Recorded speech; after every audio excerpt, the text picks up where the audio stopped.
Oke, next kita lanjut ke teori siklus. Nah, kita bisa lihat asumsi dari teori siklus. Perubahan sosial sebagai suatu proses yang berulang dan tidak dapat diarahkan. Artinya, apa yang terjadi sekarang pada dasarnya dapat memiliki kesamaan dengan apa yang terjadi pada masa sebelumnya. Kita coba perhatikan skema perubahannya. Nah, ini sebenarnya sama sih kayak yang linear tadi. Ada masa primitif, tradisional, sama modern. Yang membedakan kalau linear tadi panahnya ke atas, kalau ini spiral. Nah, ini yang menjadi penyebab nih. Kenapa teori siklus ini nggak ada batasnya? Karena dia muter terus gitu kan. Contohnya nih, ada mode rambut klasik, mode pakaian, sama obat-obatan herbal. Nah, kita ambil satu contoh mode pakaian. Kalian menyadari nggak sih, sekarang ini tuh fashionnya lagi retro. Jadi, fashion lama kembali eksis. Kayak warna yellow, warna kuning yang kembali eksis. Ini, rok plisket. Rok plisket itu sepertinya model tahun 1980-an. Zamannya orang tua kita. Tapi sekarang eksis kembali kan. Ada rok tutu, itu apa namanya ya Allah. Banyak sekali.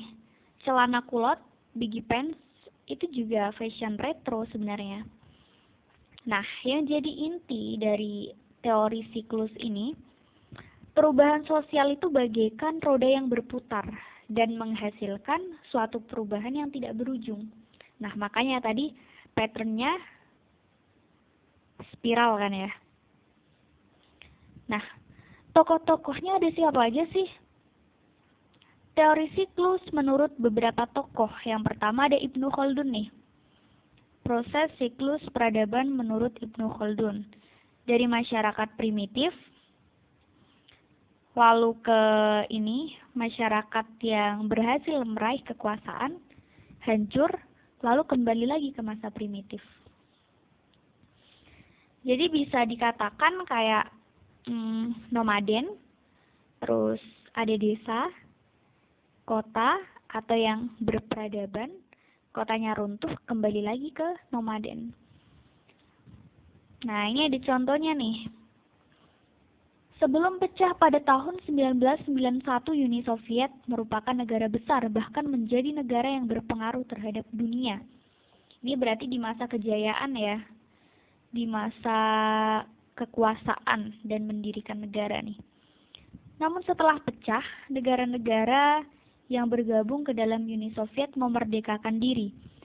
Berarti kan pecah ya, Uni Soviet runtuh, hilang bahkan negaranya. Nah, itu mengalami kehancuran. Lalu selanjutnya, pecahan-pecahan negara baru tersebut membangun negaranya, baik dari segi militer, ekonomi, budaya, sosial, sebagai alat pertahanan. Jadi ini masuk di tahap primitif. Nah, seperti itu. Kalian tahu nggak sih Ibnu Khaldun ini sebenarnya punya buku yang judulnya itu Al-Muqaddimah. Di buku tersebut dia mengklasifikasikan, beliau mengklasifikasikan dua masyarakat, yaitu masyarakat Baduy sama Hadar. Kalau masyarakat Baduy itu masyarakat yang sederhana dan homogen. Sedangkan masyarakat Hadar itu yang punya pekerjaan heterogen, jadi dia kompleks gitu. Kayak ibaratnya desa kota gitulah. Tapi yang jadi fokus di sini keywordnya adalah ini. Siklusnya ini loh, dari primitif, berkuasa, sama hancur. Biar nggak bingung ya, kita fokusin di satu aja. Lalu next ke Pitirim Sorokin tuh 44. Nah ini nih, 34. Oswald Spengler.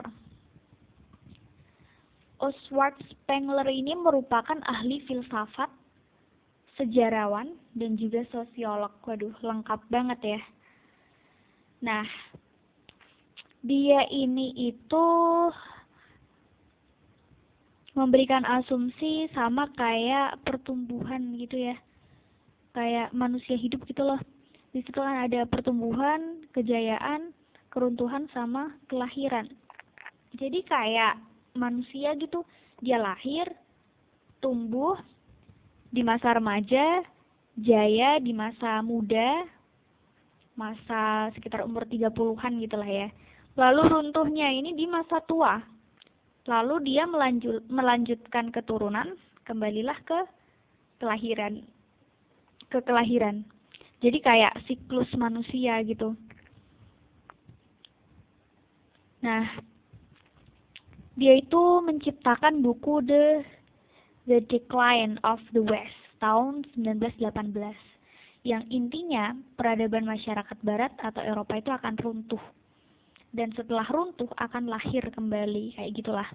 Karena kan emang runtuh kan itu masyarakat barat karena krisis ekonomi dan politik, dan lahirlah kembali. Jadi emang tepat gitu pernyataan dari Spengler. Nah, ini yang perlu diperhatikan dan perlu diingat-ingat siklusnya: lahir, tumbuh, jaya, runtuh, lahir lagi. Ya, kalau kalian ingat siklus manusia pasti gampang nih mengingat siklusnya Spengler. Nah, ini ada contohnya. Menurut Spengler, masyarakat barat telah mencapai masa kejayaannya pada pencerahan atau Renaissance pada abad ke-18. Berarti ini di masa muda ya. Pada masa kejayaan ini masyarakat Eropa lebih berfokus pada perkembangan iptek, ekonomi, politik, sehingga telah memisahkan aspek-aspek penting lainnya seperti agama maupun kebudayaan. Waduh, mulai lalai nih. Sejak saat itu, peradaban mulai mengalami kemunduran di masa tua nih. Mengalami kemunduran, kita lanjutin. Oh, udah nggak ada ya? Ya udah dilanjutin sendiri aja ya. Mengalami kemunduran hingga akhirnya runtuh. Setelah runtuh, lahirlah negara-negara baru. Kayak gitu. Hampir sama sih, intinya bersiklus gitulah. Terus yang terakhir ini ada Pitirim Sorokin. Ada A-nya sih sebenarnya, Pitirim A. Sorokin ya kalau nggak salah. Iya, ini ada. Asumsi teori siklus Pitirim A. Sorokin.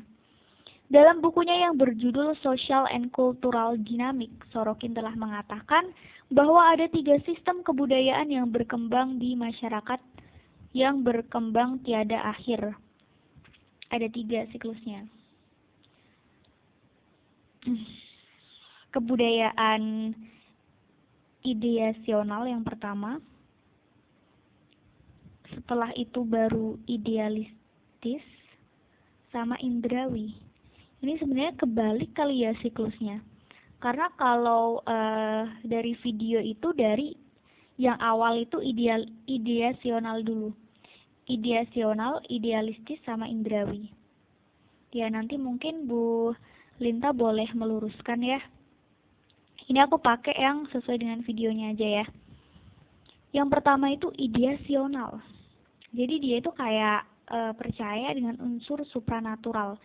Emang masyarakatnya benar-benar memegang teguh sama agama. Bahkan untuk memenuhi kebutuhan sehari-hari itu agama. Mindset mereka itu semuanya udah agama. Intinya agama, agama, dan agama. Kayak gitulah. Lalu berkembanglah pemikiran mereka ke idealistis. Jadi dia itu mulai rasional pada fakta gitu loh. Kalau mau kaya ya kerja kayak gitu. Jadi di masa ini mulai seimbang nih antara kehidupan duniawi sama kehidupan akhirat. Agama sama kerjaannya itu seimbang gitu. Nah, masuklah di industrialisasi. Ini masuk di bagian kebudayaan indrawi, dan ini mulai mewah, mulai kehidupan glamor gitu kan. Udah meninggalkan agama dan pasti bakalan runtuh.